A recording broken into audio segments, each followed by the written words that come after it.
यहाँ पर अभी तक कोई अधिकारी नहीं आया, इससे हमें भी बहुत बड़ा खेद है। योगी जी कई बार आ चुके हैं प्रभुजनों से मिलने के लिए। कि छोटा कर्मचारी एक नेपाल तक जब नहीं आ पा रहा है तो बड़े लोग आएंगे कि नहीं आएंगे। अगर आज तटबंध इधर से बन गया होता तो आज हमारे वार्ड में क्या हमें लगता है कि पूरे इधर सामने घाट कहीं भी पानी का कोई माहौल नहीं रहा। और नगर निगम में भी बात किया गया है और अभी तक कोई कार्रवाई नहीं हो पाई। किसी बड़े कर्मचारी का नाम नहीं जानते हैं, नंबर नहीं जानते हैं। लेकिन इस बाढ़ में अभी तक लेखपाल अपने सर्वे करने के लिए यहाँ नहीं पहुँचे।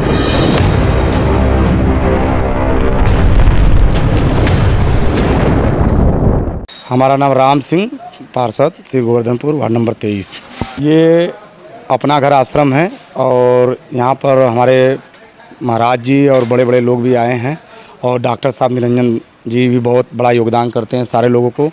और बाढ़ में इस समय इन लोगों का डूब चुका है, जैसे कि सूचित किया गया नेपाल को यहाँ पर, और वो एक बार भी अभी सर्वे करने भी नहीं आए और न ही यहाँ पर कोई सहायता और सामग्री भी दिया गया। मैंने ऊपर भी बात किया अपने अधिकारियों से और अभी भी कोई यहाँ का जायज़ा न कुछ लेने मौके पर आए हैं। मूल समस्या ये है, हमारे कहने का मतलब हमारे देश के प्रधानमंत्री जी कह के गए हैं कि बाढ़ क्षेत्र एरिया जहाँ डूबा है वहाँ पर हम लोग जाके मुआयना कर रहे हैं। तो यहाँ पर सबसे बड़े देखिए इतनी बड़ी ये प्रभुजन लोग हैं जो एक आर्थिक हमारे प्रधानमंत्री जी के द्वारा चलाया जा रहा है, वो हम चाह रहे हैं कि यहाँ पर वो पहुँचे और यहाँ पर अभी तक कोई अधिकारी नहीं आया, इससे हमें भी बहुत बड़ा खेद है।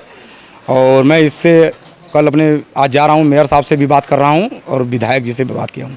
जैसे कि आप मौके पर इस समय अपने अगर राइट हैंड देखेंगे तो पूरा पानी जहाँ पर प्रभुजन लोग रहते थे, सोते थे, यहाँ पर इस समय पूरा भरा हुआ है और मल मूत्र से भी पूरा पानी निकल नहीं पा रहा है।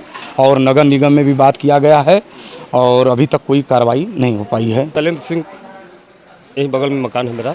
ये समस्या तो यहाँ क्षेत्र में बहुत है बाढ़ को लेकर के, लेकिन फिलहाल जो प्रशासन से अनुदान होना चाहिए और जो प्रशासन का प्रथम अधिक कर्मचारी होता है वो नेपाल होता है।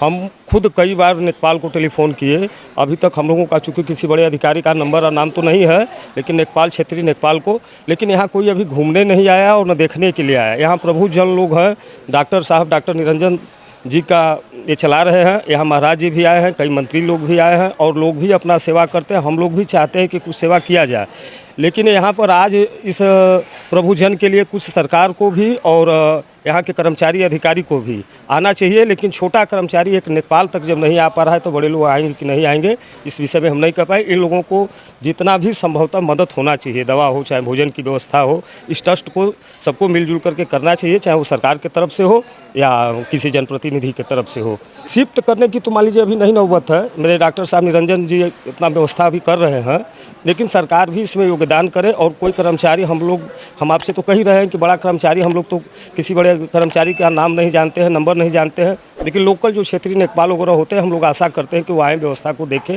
लेकिन ऐसे भी कर्मचारी हैं कि यहाँ फ़ोन नहीं उठाते, एक दो महीना देखिए बाढ़ है 10 दिन से 5 दिन से है, लेकिन एक भी कर्मचारी यहाँ आने का काम नहीं किया है, न कोई नेपाल आया है, न कोई बड़े अधिकारी आए हैं। हम लोग चाहेंगे कि इस ट्रस्ट को ही और इस क्षेत्र के लोगों को भी ऐसा सुविधा दिया जाए जिससे कि सबका कल्याण हो। मेरा नाम आशुतोष पांडे, मैं बूथ अध्यक्ष श्री गोवर्धनपुर, वार्ड नंबर 23। समस्या यार है कि आज 10 दिन से बाढ़ से लोग पीड़ित हैं, जो कि आप देख रहे हैं प्रभुजनों को रहने के लिए जो आवास था उसमें पूरा करीब 6 फीट पानी भरा हुआ है और उन लोगों को बाथरूम जो है वो पूरा चौक हो गया है। इन लोगों को बाथरूम जाने के लिए इतना परेशानी हो रही है, लेकिन यहाँ के कोई भी अधिकारी अभी तक न कोई जायज़ा लिया। हम लोग फ़ोन करने के बाद लोग नहीं आ रहे हैं और इन लोगों को कोई व्यवस्था नहीं मिल रही है।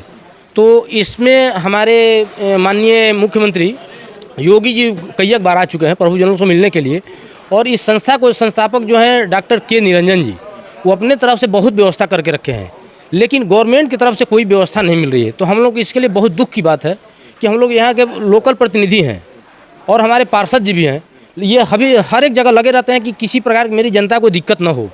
लेकिन भाई पार्षद जी का अपना एक लिमिट क्षेत्र है, ये अपने स्तर तक ही काम कर पाएंगे, लेकिन ऊपर वालों के लिए चाहिए कि अधिकारियों की नहीं इसको देखना और पार्षद जी के साथ मिलकर कंधे से कंधा मिला करके और हाथ बढ़ाकर काम करना। लेकिन अभी तक साधारण एक लेखपाल, हमारे क्षेत्रीय अधिकारी लेखपाल होते हैं, लेकिन इस बाढ़ में अभी तक लेखपाल अपने सर्वे करने के लिए यहाँ नहीं पहुँचे। आपको बता दें कि हम लोग कॉलोनी वासी भी हैं, जो हमारे सांसद महेंद्र पांडे के द्वारा और कार के जो गेट लगा, हम लोग आज बहुत कम से कम 15,000 घर यानी कि लगभग 50 से 60 हज़ार लोग जो हैं इससे सुरक्षित हैं।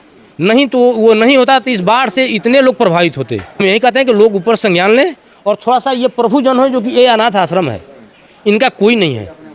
जो सभी लोग ये डॉक्टर साहब के तहत में रह रहे हैं, लेकिन ये है कि थोड़ा सा गवर्नमेंट को व्यवस्था करनी चाहिए इसके ऊपर। तो वहाँ से हमारे प्रधानमंत्री जी जो बाढ़ राहत कोष भेजते हैं और उनका कहना है कि हमारे जितने भी जगह बाढ़ प्रभावित है वहाँ सभी जगह पहुँचना चाहिए, लेकिन यहाँ आज तक कोई बाढ़ पीड़ित का कोई सामान वितरण नहीं हुआ है। और न यहाँ बाढ़ शिविर, हमारे वार्ड श्री गोवर्धनपुर में कहीं बाढ़ शिविर का भी व्यवस्था नहीं है। अगर आए दिन अगर तत्काल में कोई चीज़ हो जाए तो किसी को रहने के लिए कोई जगह नहीं है। मेरा नाम राकेश सिंह है, मैं शक्ति केंद्र संयोजक श्री गोवर्धनपुर वार्ड का हूँ। और अभी तक मेरे वार्ड में नगर निगम के द्वारा कोई भी सामग्री, कोई भी वितरण नहीं हुआ, कोई कैंप नहीं लगा। और तटबंध को लेके मैं कुछ कहना चाह रहा हूँ कि अभी तक तटबंध हमारे कई सालों से रुका हुआ है, उस काम पे कोई काम नहीं हुआ। अगर आज तटबंध इधर से बन गया होता तो आज हमारे वार्ड में क्या हमें लगता है कि पूरे इधर सामने घाट कहीं भी पानी का कोई माहौल नहीं रहता। इसके लिए कई बार बात हुआ, कई बार लोग गए, लेकिन इस पर कोई कार्रवाई नहीं हो रहा है।